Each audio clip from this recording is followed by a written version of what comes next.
meu nome é Alex Cadilli e estamos mais uma vez no Desenrola Professor. Lembrando a vocês que eu dei uma paradinha no Desenrola Professor porque surgiu outros projetos onde foram feitos vários pedidos e eu tive que dar uma paradinha para poder preparar esse outro projeto. Mas estamos de volta para o Desenrola Professor. E lembrando a vocês que no episódio de Capitanias Hereditárias eu deixei lá o comentário dizendo que estaríamos produzindo outro episódio que se chamaria Governo Geral. E é justamente nesse tópico que nós vamos falar hoje, o Governo Geral. Antes de mais nada, vai lá, deixa o seu comentário, dá aquela curtidinha marota para impulsionar o canal, não deixe de se inscrever. Valeu? Porque você se inscrevendo e ativando o sininho, você vai ser avisado para os próximos vídeos. Belezinha? Então vamos lá, vamos para o episódio do Governo Geral. Vamos começar falando hoje do Governo Geral. O Governo Geral teve início em 1548. O rei de Portugal, Dom João III, unificou a administração colonial do Brasil, criando o Governo Geral. O Governo Geral passou a ser responsável pela administração da colônia, mas também nomeou o provedor-mor para cuidar das finanças e impostos. Ele também nomeou ouvidor-mor para a justiça e capitão-mor para a defesa do território. Foram necessários essa nomeação para que houvesse uma boa administração para aquele período. E também contou com a ajuda nas cidades. As câmaras municipais eram gerenciadas pelos homens bons. Quem eram esses homens bons? Esses homens bons eram os proprietários de terra, eram os camaradas que tinham o money, eram os bem-sucedidos da época. E eles exerciam o mesmo papel que hoje um vereador municipal faz. E vamos para o primeiro governador-geral. O primeiro governador-geral foi Tomé de Souza. Ele governou de 1549 a 1553. Trouxe os jesuítas, liderado por Manuel de Nóbrega, fundando o Colégio Jesuítico em Salvador e estabeleceu a primeira capital colonial. Bom, falamos do primeiro governador, agora vamos para o segundo. O segundo governador foi Duarte da Costa. Ele governou a colônia de 1553 a 1558. Ele também fundou um colégio jesuítico, mas só que dessa vez foi em São Paulo. E, além disso, ele entrou em conflito com os povos indígenas no Recôncavo Baiano. Teve uma sequelazinha, dele. Duarte da Costa, que sucedeu Tomé de Souza como governador-geral, enfrentou muitos desafios durante seu mandato. Um dos mais significativos foi o conflito com os povos indígenas no Recôncavo Baiano, como eu falei acima. Duarte da Costa também teve uma relação difícil com um bispo, Pero Fernandes Sardinha. Ele acusava o governador de maltratar a população de Salvador e de não proteger adequadamente os índios. No entanto, Duarte da Costa também contribuiu para o desenvolvimento da colônia, fundando o Colégio Jesuítico de São Paulo e estimulando a ocupação do interior do país. Aí agora quem vai entrar em cena é Mendes Sá, que foi o governador de 1558 a 1572. Ele é considerado um dos mais importantes governadores gerais do Brasil colonial. Durante seu mandato, ele estabeleceu a paz com os tamoios através do armistício. Aliás, calma aí, gente, calma aí que não saiu não. Através do armistício de Iperogue, liderado por José de Anchieta, o que permitiu que os portugueses se estabelecessem no Rio de Janeiro. Foi um fato muito importante dessa época que serviu, para poder fortificar. E ele também expulsou os franceses da costa brasileira, né? Nós vimos bem atrás lá nos outros episódios que os franceses tentaram fazer graça aqui na nossa terrinha, no nosso Brasil baronil. E ele ajudou a expulsar os franceses, que estavam tentando estabelecer colônia da França. Olha só, hein? Mais um pouquinho eles conseguiriam, né, na verdade. Esses eventos foram fundamentais para a consolidação do domínio português sobre o território brasileiro. Além dos governadores gerais, as vilas coloniais também contavam, podemos dizer que elas contavam com as câmaras municipais que eram geridas pelos homens bons. Quem são esses homens bons? Esses homens bons são os ricos proprietários de terras da época.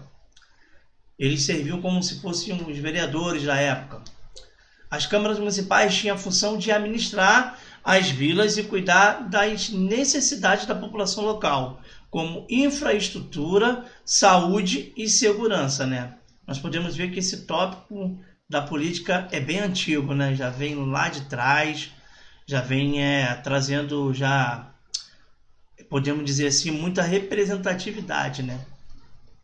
Dos ancestrais, dos camaradas que eram os responsáveis, né, pela colônia na época. No entanto, a participação política ela era limitada a uma pequena elite local, que detinha o poder econômico e político. A grande maioria da população brasileira, durante o período colonial, era composta por escravos, índios e pessoas pobres, que tinham pouca ou nenhuma representação política. Nós podemos ver que o passado ele continua rondando no presente, né? Que é a mesma coisa.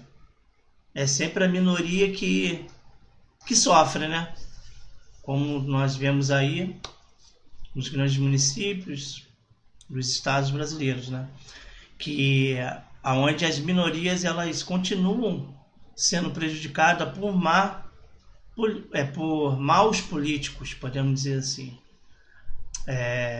Bom, voltando para o conteúdo, durante o período colonial, o Brasil foi explorado economicamente por Portugal, que utilizou a colônia como fonte de matérias-primas, principalmente o pau-brasil, o açúcar e o ouro. Lá atrás nós podemos ver, né, que eu falei bastante sobre como era a economia na época da capitania, como era no pré-colonial. Nós podemos ver lá que circulavam esses objetos, né? Podemos dizer uma economia onde o que era principal era o pau-brasil, o açúcar e o ouro. O trabalho escravo foi utilizado na produção dessas mercadorias, o que gerou um grande impacto social e econômico na colônia. Nós vamos ver que, apesar disso, a presença dos jesuítas no Brasil teve um papel importante na defesa dos direitos dos índios e na promoção da educação e da cultura. Nós vemos que os jesuítas estavam incumbidos da educação, porque a colônia portuguesa ela queria que os jesuítas domesticassem os índios para poder tirar deles proveito, né? Ou seja, escravizá-los. Mas os índios era bem complicado nesse ponto. Então teve muito embate. E os jesuítas fundaram escolas e universidades que produziram literatura e promoveram arte, a música e o teatro, contribuindo para a formação da identidade cultural brasileira. Esse passado ele é bem complexo, né? Porque nós vamos ver que, além da educação, eles tentavam implementar a cultura do teatro, da arte e música, né? Que eu acredito que naquele tempo era bem mais complicado, porque envolvia a questão linguística, envolvia a questão acho que poder social, né? Podemos dizer assim, porque os índios e os habitantes daquele local não tinham uma formação. Eles estavam ainda entrando ali, colonizando aquele pessoal. Então essa parte aí eu acho que ela foi bem complexa. Em resumo, agora vamos entrar no resumo. O período colonial do Brasil foi marcado por centralização do poder nas mãos dos governadores gerais, que usou a exploração econômica e o uso do trabalho escravo. No entanto, também houve um movimento de resistência e luta por direitos, liderado pelos jesuítas e por outros grupos que buscavam uma vida mais justa e igualitária para todos. Eu acredito que ali já se falavam já dos, podemos dizer que dos direitos, né? Dos direitos e deveres que envolviam aquela população, na verdade. Concluindo, eu já vou para a conclusão, porque esse conteúdo ele não é muito extenso, a gente não tem muita coisa, mas a pontuação básica ali é sobre os nomes que eu falei, sobre as datas, quem era responsável. Isso daí você tem que ficar bem gravado, porque quando cair você já sabe. Eu costumo dizer que o conhecimento ele não ocupa espaço, né? A gente tem que estar sempre conhecendo, guardando na cabeça. Então vou fazer a conclusão para que podemos entender como vai o finalzinho, como é que vai acontecer no final, né? Então vamos lá, concluindo. O estudo do período colonial brasileiro é importante por diversas razões. Em primeiro lugar, o Brasil é uma antiga colônia portuguesa e, por isso, a compreensão do processo de colonização é fundamental para entender a formação do país e suas características atuais. Além disso, o período colonial brasileiro foi marcado por profundas desigualdades sociais e econômicas, como eu falei.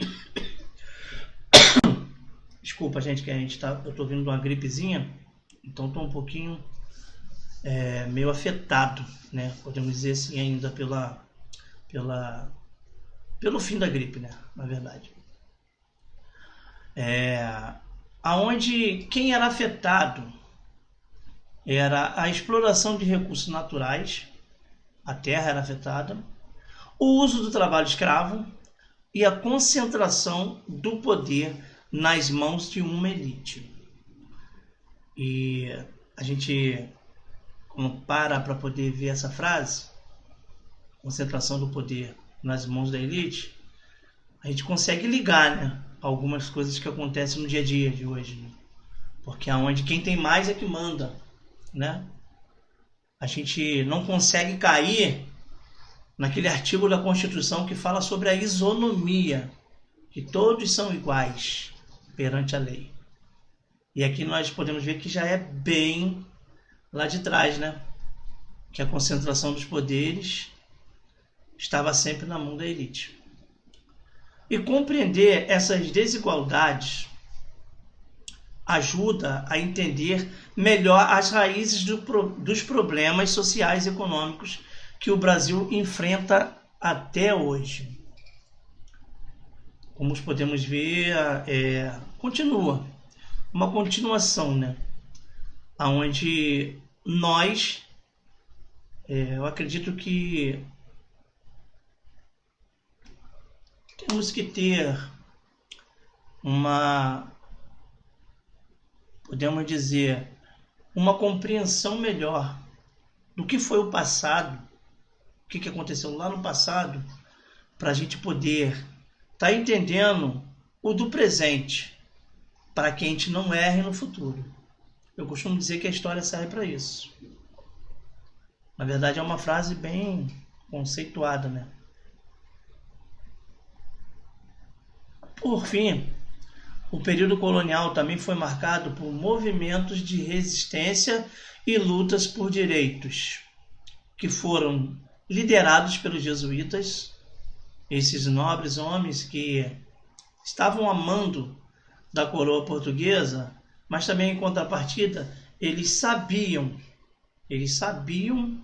o que acontecia com o povo minoritário, né? Ou seja, com o povo menor, que não tinha um poder aquisitivo, não tinha uma forma de sustentar, que a única forma de sustentar era vendendo a sua mão de trabalho ou às vezes sendo escravizado, pelo menos para ter o direito a se alimentar e a dormir, ter lugar para dormir, né?